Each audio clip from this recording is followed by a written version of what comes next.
दोस्तों, आजकल की जिंदगी में पैसे को बचाना अत्यधिक आवश्यक है, क्योंकि इस समय कब किसको कौन सा रोग हो जाए या कुछ और ही हो जाए, तो अगर हमारे पास पैसे नहीं होंगे तो हम क्या करेंगे।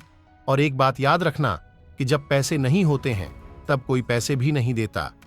यह सोचकर कि जब इनके पास पैसे ही नहीं है तो जब मैं इन्हें पैसे दे दूंगा तो ये कैसे चुकाएंगे, यह सोचकर पैसे रिश्तेदार भी नहीं देते। तो दोस्तों, इसलिए आपको यह जानना बहुत ही आवश्यक हो जाता है कि पैसे को कैसे बचाए। पैसे आते हैं और चले जाते हैं, तो पैसे को कैसे रोके कि वह हमारे पास अधिक से अधिक समय तक रुके। तो दोस्तों, इसके लिए आपको कई बातों का ध्यान रखना होगा और इसको ईमानदारी और अनुशासन के साथ पालन करना होगा, अन्यथा आप पैसे को नहीं रोक पाएंगे। नंबर 1, दोस्तों, आपको अपने पैसे को जितना हो सके उतना कम खर्च करना चाहिए। और दोस्तों, हम आपको यह भी नहीं कह रहा हूं कि आप कंजूस बन जाए, बल्कि मैं ये कह रहा हूं कि आपको दिखावे के खर्चे से बचना चाहिए। जैसे आपका कोई दोस्त बाजार में आए नए स्मार्टफोन को खरीदता है और आप भी उसके दिखावे में आकर उस फोन को खरीद लेते हैं, जबकि आपके पास जो फोन है वह अभी भी अच्छे से चल रहा है। तो मैं आपको इस प्रकार के दिखावे के खर्चों से बचाने के लिए कह रहा हूं। और अगर आप ऐसा नहीं करेंगे तो पैसे तो आपके हाथ में आएंगे, लेकिन वे दिखावे के खर्चों में आसानी से चले जाएंगे। नंबर 2, बजट बनाएं और उसका पालन करें।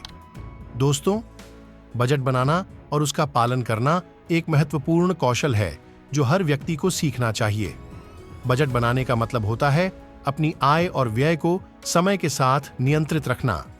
आपको अपनी प्रतिभूति को जानने की आवश्यकता है, यानी आपको मिल रहे पैसे और आप उन्हें कैसे खर्च कर रहे हैं। आइए एक उदाहरण के साथ समझाते हैं। सोचिए कि आपकी मासिक आमदनी 20,000 रुपये है। अब आपको बजट बनाने की आवश्यकता है। आपको यह सोचना होगा कि आपको इस आमदनी के साथ क्या क्या करना है, जैसे कि घर का किराया, खाना, बिजली, पानी, व्यक्तिगत खर्च और साथ ही साथ बचत। बजट बनाते समय आपको ध्यान में रखना होगा कि आपका खर्च आपकी आमदनी के अनुसार होना चाहिए, यानी ऐसा ना हो जाए कि आपका खर्च आपके आमदनी से ज्यादा हो जाए। इसलिए आपको अपने बजट को अपने आमदनी के अनुसार ही करना चाहिए। नंबर 3, कर्ज से बचना चाहिए। दोस्तों, कर्ज से बचना एक महत्वपूर्ण वित्तीय सिद्धांत है जो हर व्यक्ति को समझना और अपनाना चाहिए। इसका मतलब है कि आपको जितना संभव हो सके उतना ही कर्ज से बचना चाहिए, क्योंकि कर्ज लेने के समय आपको कर्ज पर ब्याज भी चुकाना पड़ता है, जो आपके पैसे कम कर सकता है। इसलिए कर्ज पर ब्याज चुकाने से बचना भी अत्यधिक आवश्यक है। एक उदाहरण से समझिए। सोचें कि आपके पास एक छोटा सा व्यवसाय है। आपको अपने व्यवसाय को बढ़ाने के लिए पैसे की आवश्यकता है और आपको इसे प्राप्त करने के लिए बैंक से कर्ज लेना पड़ता है। अब यदि आप कर्ज की जगह अपनी बचत और कुछ सगे संबंधियों से थोड़े थोड़े पैसे इकट्ठा करके इस पैसे की जरूरत को पूरा करते हैं, तो आपको कर्ज पर ब्याज चुकाने की जरूरत नहीं होगी और आपके पास अधिक पैसे बचेंगे। इसके विपरीत यदि आप कर्ज लेते हैं तो आपको उस पर ब्याज भी चुकाना पड़ेगा, जिससे आपके पैसे कम हो जाएंगे।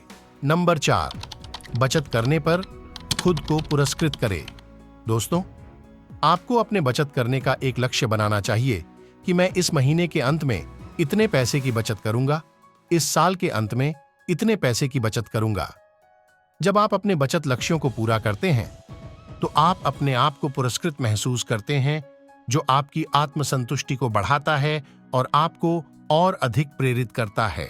बचत के लिए खुद को पुरस्कृत करने का एक तरीका यह है कि जब आप अपने निर्धारित बचत लक्ष्यों को पूरा करते हैं तो आप खुद को एक छोटे से उत्सव के रूप में इनाम दें। यह इनाम कुछ स्वेच्छित हो सकता है, जैसे कि आप खुद को एक छोटे से व्यंजन के साथ अपने पसंदीदा रेस्तरां में खाने की अनुमति दें, या फिर एक पुस्तक, एक फिल्म टिकट या कुछ अन्य मनोरंजन की चीज। यह इनाम आपको आपके बचत की प्रगति के लिए संजीवनी दे सकता है और आपको बचत के प्रति और भी प्रेरित कर सकता है।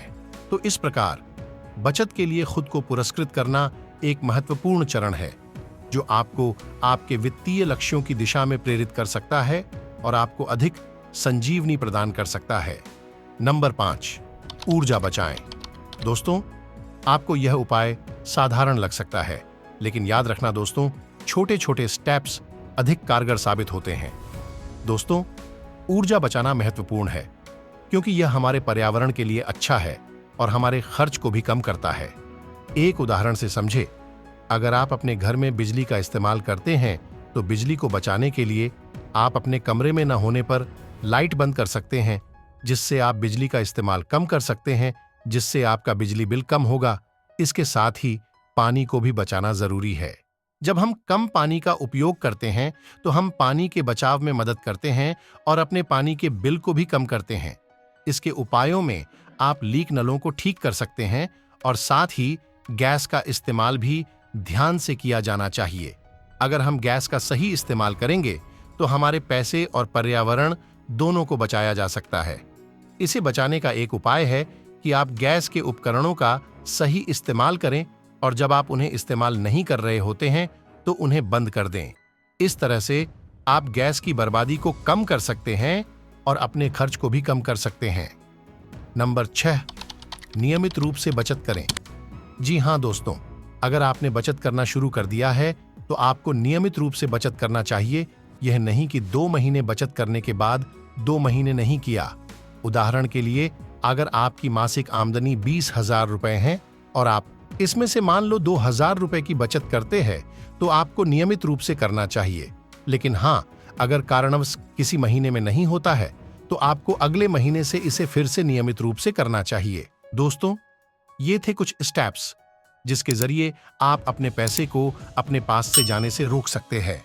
तो दोस्तों, इसी प्रकार की खास जानकारी के लिए हमारे चैनल को सब्सक्राइब करना ना भूलें। धन्यवाद।